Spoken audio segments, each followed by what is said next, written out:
날마다 행복한 묵상 2023년 10번째 주, 오늘은 고린도전서 11장 17절에서 22절까지의 말씀입니다. 성찬 때 주태입니다. 17절입니다. 내가 명하는 이 일에 너희를 칭찬하지 아니하나니 이는 저희의 모임이 유익이 못되고 도리어 해로움이다. 첫째는 너희가 교회에 모일 때 너희 중에 분쟁이 있다 함을 듣고 대강 민론이 너희 중에 편당이 있어야 너희 중에 옳다 인정함을 받은 자들이 나타나게 되리라. 그런즉 너희가 함께 모여서 주의 만찬을 먹을 수 없으니 이는 먹을 때에 각각 자기의 만찬을 먼저 갖다 먹으므로 어떤 이는 시장하고 어떤 이는 취함이라. 너희가 먹고 마실 집이 없느냐? 너희가 하나님의 교회를 업신여기고 빈궁한 자들을 부끄럽게 하느냐? 내가 너희에게 무슨 말을 하랴? 너희를 칭찬하랴? 이것으로 칭찬하지 않노라. 아멘. 묵상 질문 1번입니다. 바울이 지금 꾸짖는 이유는 무엇이라고 말하고 있습니까?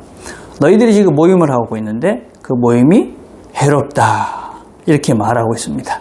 그 모임이 우리가 서로 모여서 서로가 격려하고 위로하고 힘을 얻어야 되는데 그것이 너희를 또 해롭게 만드는 모임이 되었다 그렇게 말합니다. 그 이유가 뭐냐면 그 안에 분쟁이 있기 때문에 그렇습니다.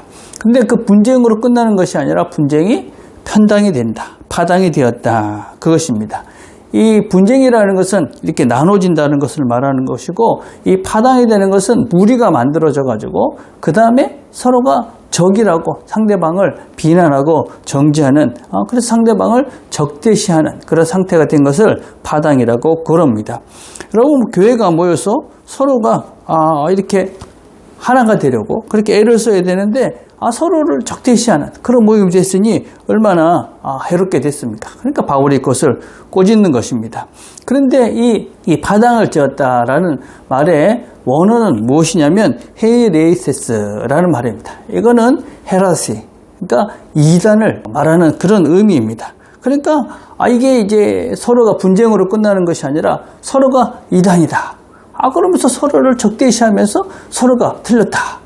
이렇게 이제 이야기하는 데까지 나가게 된다. 이것입니다. 그래서 이것은 아주 단순히 서로가 다르다라는 차원의 문제가 아니라 나중에 결국 서로가 서로를 적대시하는 그래서 서로를 아주 정죄하고 비난하는 그런 극단으로 갈 수밖에 없기에 바울이 지금 심각하게 이들을 아주 꾸짖고 있는 것입니다. 자, 2번입니다.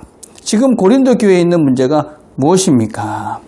자, 이제 서로가 옳다. 그리고 상대방의 나와 다른 그런 견해를 가진 것들에 대해서 다르다 이렇게 얘기하고 있는 것이 아니라 틀렸다. 너희들은 이단이다. 이렇게 이야기를 하고 있다는 것입니다. 그 당시에 고린도 교회에도 여전히 주님의 가르침 중에 하나가 무엇이었냐면 교회 안에 알곡과 가라지가 있다. 이것이었습니다. 그래서 이제 시간이 지나면 알곡과 가라지는 분리될 수밖에 없다. 그렇게 이제 주님의 가르침이 있었기 때문에 그들이 그것을 적용해가지고 우리 안에 가라지가 있다. 그러면서 자기와 다른 생각을 하는 사람들을 가리켜서 저 사람들은 가라지다. 이러면서 그 사람들을 비난하고 그 사람들을 이단시했다 하는 것입니다. 그래서 여러분 이게 다른 것과 틀린 것을 구분하지 못하는 것이 이게 아주 미숙함에 그런 아주 극치라고 할 수 있는 것이죠. 좀 다른 것은 무조건 틀렸다 이렇게 얘기하는 사람들의 특징이 아주 폐쇄적인 사람들을 말하죠. 편협적인 그런 사람들입니다. 여러분 우리가 다른 것과 틀린 것을 구분하지 못하면은 우리는 점점점 다른 것은 다 틀렸다고 생각을 해서 결국은 우리가 아주 개토화되고 아주 편협한 존재가 될 수밖에 없습니다. 그래서 우리는 이 다름을 인정하는 이 다르다는 것은 하나님께서 이 다양한 세상을 만드셨다는 것을 인정하는 것이 되는 것입니다. 그렇죠? 그리고 여러분 이게 다르다는 것을 틀렸다고 자꾸 얘기하는 것은 교만한 것입니다. 내가 잘 모르는 것이죠, 사실은. 그러면은 그거를 우리가 안고 가야 되는 것인데 내가 또 배워야 되겠다 이래야 되는데 틀렸다. 그리고 거부하는 것이죠. 나는 맞다. 아주 교만한 것입니다. 그렇죠? 그걸 주님께서는 교회를 업신여기는 것이다. 그렇게 이야기합니다. 교회는 하나님의 큰 교회는 다양한 사람들이 모여서 함께 하나가 되어야 되는 것인데 무조건 지 생각과 다르다고 틀렸다고 정죄하고 비난하고 이거는 교회를 업신여기는 것이다. 그렇게 지금 바울은 이 고린도 교회에 있는 이 잘못된 생각들을 심각하게 꾸짖고 있습니다. 자, 3번입니다. 고린도 교회 내에 있는 분열의 또 다른 모습은 무엇입니까? 그것을 바울은 어떻게 꾸짖고 있습니까? 또 다른 이 고린도 교회에 있었던 문제는 사회적 계층의 그런 문제였습니다. 이들은 주의 만찬, 그러니까 저녁 식사를 같이 하는 그런 문화가 있었습니다. 저녁 때 그런데 이 저녁 때 식사를 할 때 부자들은 먼저 음식을 많이 갖고 와가지고 배부르게 먹고 또 술을 먹고 그러면서 취해 있는 것입니다. 근데 늦게 오는 사람들, 사실 늦게 오는 사람들은 대부분 가난한 사람, 노예들이죠. 그러니까 그들은 정말 배고픈 상태에 오는 것입니다. 근데 와보니까 음식은 다 먹고 또 부자들은 배가 불러가 있고 그러면 얼마나 이 사람들이 실망스럽고 또 얼마나 이 사람들이 낙심을 하겠습니까? 그런 일들이 빈번하게 일어나는 것을 보고 바울이 지금 그들을 향해서 지금 교회를 업신여기고 잘못하는 것인지 지적을 하고 있는 것이죠. 그죠? 여러분, 교회의 아주 큰 원리 중에 하나는 항상 약자를 배려하는 것입니다. 주님께서 우리가 약자지 않습니까? 그런데 우리를 배려하셔서 우리를 위해서 죽어주시고 또 우리를 살려주신 것입니다. 그게 약자를 위한 주님의 배려, 우리를 배려하시는 주님의 마음이죠. 그래서 우리 교회는 항상 약자들을 배려하는 것이 중요합니다.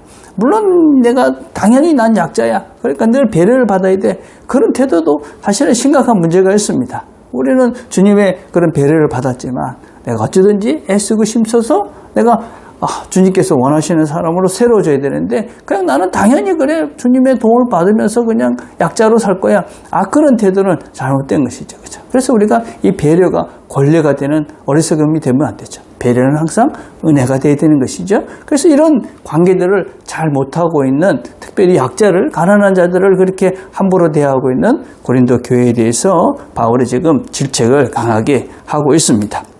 우리가 늘 기억해야 될 것은 분쟁, 그것은 파당이 됩니다. 파당이 되는 것은 이단이 돼서 서로를 적대시하는 것으로 됩니다. 하나님 나라의 큰 본칙은 뭡니까? 하나 되는 것입니다. 하나님과 하나 되고, 그 하나님과 하나 됐기 때문에 하나님 만드신 사람들과 하나 되며 우리의 생각들과 우리의 마음들과 우리의 이 모든 것들을 확장해가는 것이, 모두가 하나 되도록 만들어가는 것이 하나님의 뜻인 것이죠. 그래서 우리가 하나 되는, 그래서 오늘도 우리에게 하루를 주셨는데 하나 되게 하는 그런 마음, 생각, 또 말. 그래서 하나님께서 우리 모두를 하나 되게 하셔서 하나님 주시는 진정한 평화를 누리시는 저와 여러분이 되시기를 간절히 바라겠습니다. 오늘 우리가 함께 드릴 기도는 모든 교회 내 지체들이 한 마음으로 서로 사랑할 수 있도록 기도했으면 좋겠습니다. 기도하겠습니다. 하나님 감사합니다. 오늘도 함께 말씀을 나눴습니다. 하나님께서 우리와 하나 되게 해주셨습니다. 또 하나님께서 우리를 하나 되는 그런 하나님의 평화의 사도로 부르셨습니다. 이 직분을 맡았사오니 잘 감당해서 우리 모두가 하나 되며 하나님의 귀한 도구들이 되는 이 하루가 되도록 은혜를 베풀어 주시옵소서. 예수님의 이름으로 기도드립니다. 아멘.